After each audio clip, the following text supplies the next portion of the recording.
Iran supreme leader ఆయతుల్లా Khamenei లేరు.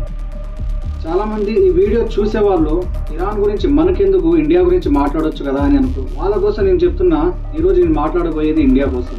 ఎందుకంటే ఇక్కడ మనం గమనించాల్సింది, తెలుసుకోవాల్సిన విషయం ఏమిటంటే, ఈరోజు ఇజ్రాయిల్ మరియు అమెరికా ప్రపంచ ఆధిపత్యం కోసం ఏం చేయడానికైనా, ఎక్కడి దాకా వెళ్ళడానికైనా రెడీగా ఉన్నారు.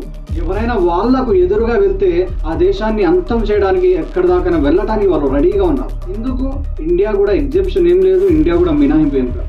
ఒకవేళ ఇండియా వాళ్ళకు ఎదురుగా వెళ్తే ఇండియాను కూడా వాళ్ళు అంతం చేయడానికి వెనకాడరు. ఎందుకంటే ఇక్కడ ఏమి క్రిస్టియన్స్ లేరు ట్రంప్ ఇండియా మీద దాడి చేయకుండా ఉండటానికి, ఇక్కడ జ్యూస్ లేరు నెతన్యాహు ఇండియా మీద దాడి చేయకుండా ఉండటానికి. నేను ఈ రోజు ఇలా చెప్పడానికి ఇంకో బెస్ట్ రీజన్ ఏమిటంటే, రీసెంట్ గా మోడీ ట్రంప్ ఏం చెప్పినా కూడా సరే ఓకే ఓకే ఓకే అని చెప్పుకుంటూ వెళ్తున్నారు. ఎందుకంటే ఒకవేళ ట్రంప్ కి ఎదురుగా వెళ్తే ఇండియాను కూడా అంతం చేయడానికి, ఇండియాను కూడా ఇబ్బందులు పడేయడానికి ఏ మాత్రం నెతన్యాహు కానీ ట్రంప్ కానీ వెనకాడరు. అందుకోసమే ఎవరు ద్వేషించకపోయినా, ఎవరు నమ్మినా నమ్మకపోయినా, ఒక ఎడ్యుకేటెడ్ ప్రైమ్ మినిస్టర్ ఇండియాకు ఉండడం ఎంతో ఎంతో అవసరం. ఎందుకంటే ఒక ఎడ్యుకేటెడ్ ప్రైమ్ మినిస్టర్ ఉంటే రూపాయి విలువ పెరుగుతుంది.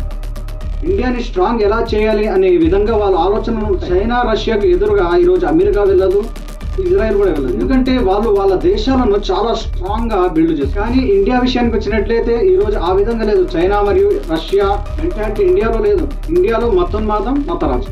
మనకి డెవలప్మెంట్ అవసరం లేదు, ఇండియాని స్ట్రాంగ్ చేయడం గురించి ఆలోచన మనకు అవసరం లేదు. మనకి మతాలు, రాజకీయాలు, కులాలు ఇవే కావాలి. ఈ రోజు ప్రపంచ దేశాలు డేంజర్ జోన్ లో ఉన్నాయి. ఎందుకంటే ప్రపంచ ఆధిపత్యం కోసం ఎవరు ఏం చేయడానికైనా, ఎంత దాకా వెళ్ళడానికైనా సిద్ధంగా ఉన్నారు. ఇలాంటి సమయంలో మన దేశాన్ని మనం స్ట్రాంగ్ గా చేసుకోవడం, స్ట్రాంగ్ గా బిల్డ్ చేసే విధంగా మనం ముందుకు వెళ్ళడం చాలా చాలా important. Once again my condolence to the Iran supreme leader ఆయతుల్లా Khamenei.